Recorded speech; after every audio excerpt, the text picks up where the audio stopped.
the humans of his earthlings, wherever you are, wherever you are, whatever you're doing, and whoever you're lucky enough indeed to be doing it. So I'm Bushka, and today we're going to be having a look at a gun that's fresh to the marketplace in patch 0.70. That is the SLR, the new 7.62mm firing SKS competing DMR, Designated Marksman Rifle. Now, that is the big question here. You've got an SKS, you're ready up, you're kitted for bear, and you say, ooh, hang on, SLR. Do you pick it up or don't you? Well, I think you do. And I'm going to break down exactly why, what it's got going for it over the SKS, how you can do best with this weapon, and what you should really be looking to use it for. Now, firstly, a couple of caveats with this gun. Like the SKS, it is a gun that up tiers once you get equipment on it. Specifically with this gun, you want to be running a compensator, if at all possible, and a stock attachment. The compensator is really going to help you because, like the 7.62mm SKS, the kick on it is mulish. It's not as bad as the SKS. I feel like the SKS has a bigger recoil from stock and when fully equipped, but it is very noticeable. And it means that you've really got to watch the way you fire the weapon. Now, this is when the weapon first came out, so I wanted to get my initial thoughts on the gun. I wanted to play it and just get a feel for it. And I was really lucky. I had a couple of games where I picked it up and it was sniper rifle only, and I picked up an SLR straight up and just went to work with it. And I noticed right out of the box that if you've been used to playing a SKS style of game, you'll fit right in with this thing because it's like an SKS plus. The real difference in the two, well, there's a couple of differences. Firstly, you do about 10% more damage with each shell. Well, slightly under, about 8% more damage with each shell. The base damage on the SKS 7.62mm is about 53. The base damage on the SLR is a staggering 58. Now, 58 versus 53, 5 damage points, which is like, what is it, 9%? 8.9, whatever it is. It's very, very significant in terms of damage. It's also got a very un-7.62 bullet velocity. 840 meters per second is the best number I can find for it versus the 800 of the SKS.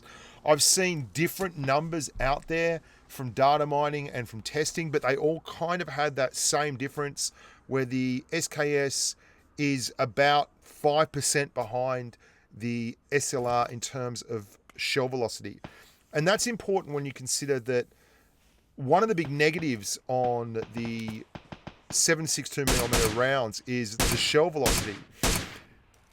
Having a faster shell velocity means you have to lead it a hell of a lot less. And if you lead it less, you are far more likely to hit targets.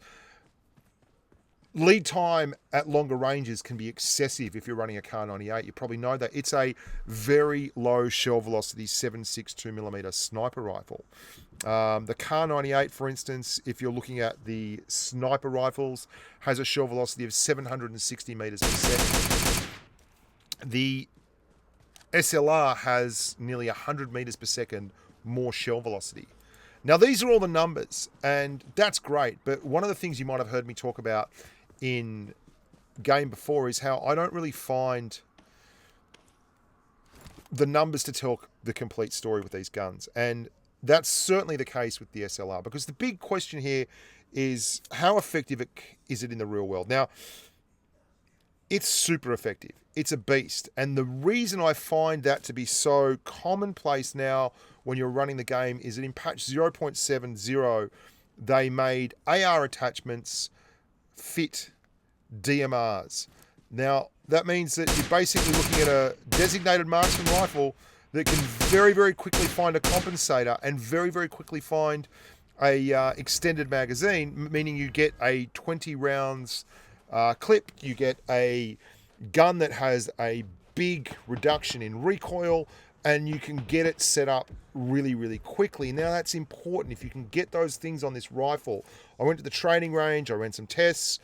Yeah, it's great. It's obvious in tests. It works very, very well. The other thing is, if you can get headshots with this gun at range, it's going to beast mode people. It is, I mean, an SLR will pump out a headshot on a level 1 helmet that will take 2 shots to kill. So if you hit 1 headshot, you do 95.4 damage. A shot anywhere else on the entire body structure will clear the target.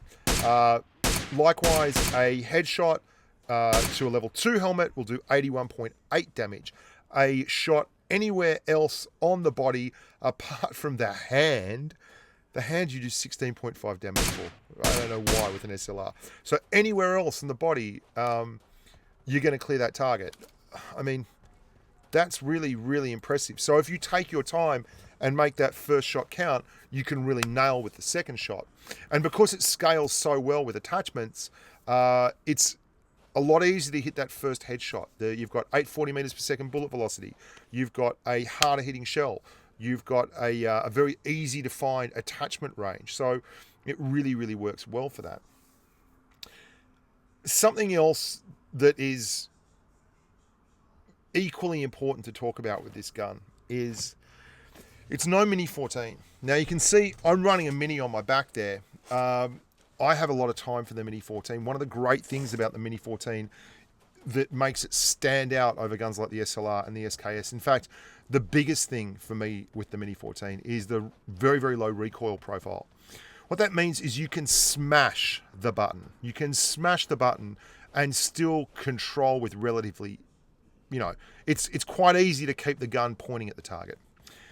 If you hammer the SLR like you hammer the button on a Mini 14, and they are at anything outside of very close quarters to very early mid-range, the gun is going to go well off the target and you are going to find yourself wasting shots. What you want to do with this gun is use it for sensible target acquisition and downrange delivery. In other words, tap it a little slower, dude. Like, just let the gun do the work. Let the love flow, but let it flow smooth. You don't want to spam that button. This is not a gun that is going to reward you for firing really, really, quick. It's a gun that you make sure you get that shot on, and then you take your time with, and you can see that double tap. It went woo, right up to the sky. Like, you really have to make sure that this weapon gets time on target because it does such big, hefty loads of damage. There he is at the back there. And I'm actually being fooled by the shell velocity here. I just started running this gun. Look at this guy going everywhere. This is where that 20-round clip really comes in. But the shell velocity was screwing me. I really was not used to this gun having such a good shell velocity for a 7.62mm round. And it wasn't till after I'd actually played this game that I went and looked up the stats on the gun and did a little bit of thinking about it and came to the realization that it's kind of like a 7.62mm hybrid. Now, I want to interrupt this scheduled programming here just for a second. And I'm going to show you a little bit of fluff while I do this. You won't see any squiggly lines showing a recoil pattern in this video. I think they are the most overblown and nonsensical things I've ever seen in reviewing tanks or guns or anything in a mobile game on the internet. They are absolutely true representations of a fact within the game, but here's the thing. Like, if you're looking at those and saying, well, that's got more recoil, yeah, that's a true thing, but you can control recoil. And if you're choosing a SCAR-L or an M416 based on the recoil pattern, then you're really doing it wrong. Because both those guns have recoil patterns that you can completely control with ease and with just a little bit of practice. Even AKMs get this weird rap where you go, oh, I've had people tell me the recoil pattern on the AKM is terrible. Well, I run that thing and devastate the humans because if you play the game, you know that you can just move your thumb down when the gun starts going up and that will help you stop the gun from going off target.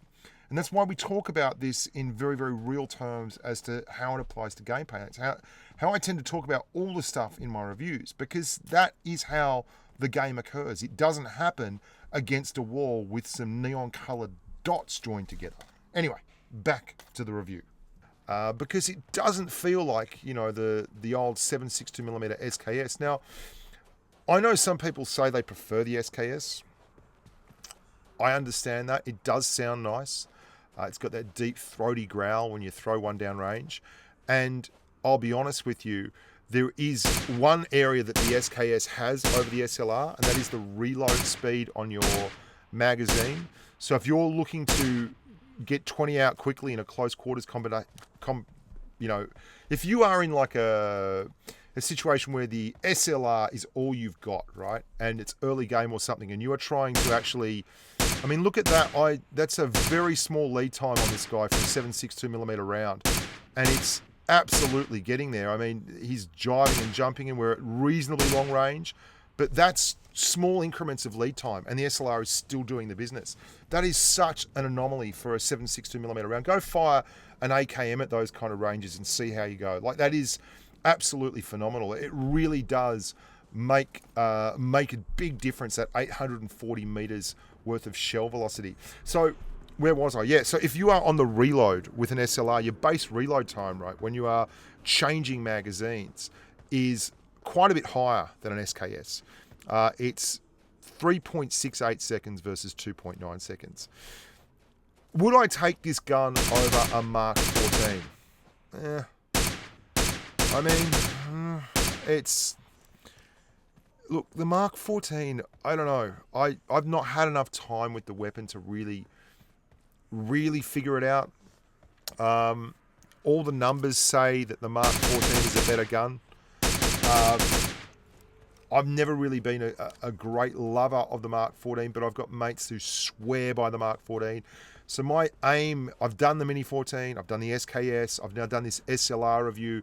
My aim for my next review is going to be the Mark 14, because I think it's important to qualify and quantify not just what the numbers say about it, but how it feels in the hand. One final thought. As I've moved towards using the claw grip, you can see here that I am using the paw grip, as the class elite claw lovers say, where I've got my left hand button doing the firing and the movement, and my right hand doing the strafing and the aiming. This is a very good weapon to use as an AR replacement. It's got a big ass punch, right? It really does lay out the damage here, and it's up close and personal. Landing these shells into the body is devastatingly effective, and you can ream out a lot of damage on these things as you strafe around tap firing. And you can see I'm just using this like an AR, and it is clearing the mountainside. There is no doubt that this is a devastating weapon if you use it like this, just like the SKS is, by the way. And again, I don't want to sound like I'm ranting on the SKS, because I had my eyes opened with the SKS as to just how good it is. I find it to be very, very effective. But for me, the SLR ticks that box and goes plus player.